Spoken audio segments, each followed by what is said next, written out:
Hello. In my last video blog I discussed a practical procedure for deciding whether a criticism was helpful or hurtful. When faced by a criticism whose sole purpose was to cause distress, you need to take immediate action to heal that hurt before it can undermine your confidence. Here's how you can do this using what I call the PIN or P-I-N approach. You start by considering any positive aspects of the criticism. That's the P in PIN. Even the most unwelcome and hurtful criticism may contain at least one positive feature. By finding and focusing on it, you achieve two important stress control benefits. First, you make it more likely that something good can come out of an apparent setback. Second, you'll increase the chances of your critic being more receptive to what you say in response.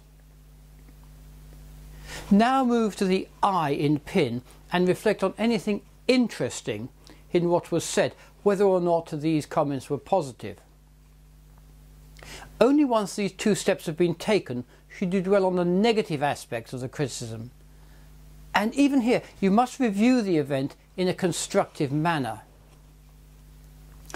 Avoid falling into the yes but trap, for example by protesting, "Oh yes, but I've always done it this way," or "Yes, but we've never had any complaints from customers." Even when such objections are valid, raising them in your defense typically prevents you from learning anything useful from the criticism. Change your yes buts to yes ands, for example by saying to yourself, "Yes, and I could change this," or "Yes, and I could adopt this approach."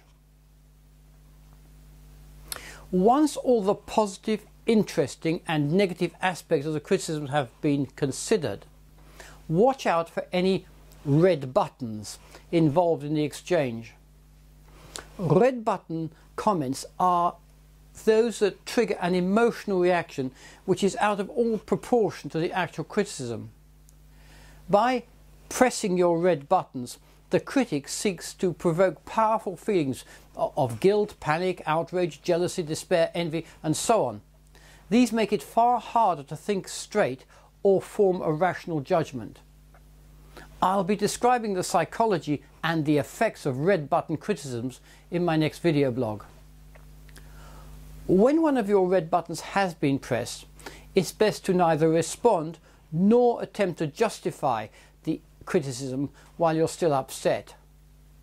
Far better to allow yourself time to calm down, perhaps by employing one of the relaxation or breath control techniques I describe on this website. Only when you feel calmer, take a few moments to reflect again on the criticism. If your critic was angry or upset, consider whether or not you might have pressed one of his or her red buttons, and that's why you provoked such a powerful reaction. Insights like this can help you avoid a similar situation in the future. Finally, if you recognize that the criticism is justified, avoid switching off mentally, dodging the issue, or refusing to acknowledge that the comment is fair and reasonable.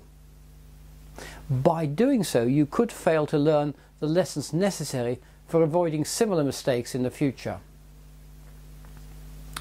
If you would like to learn more about ways to cope with hurtful criticism and other red button issues, you can do so by downloading my book 1 Minute Stress Management from this website. I'll see you soon.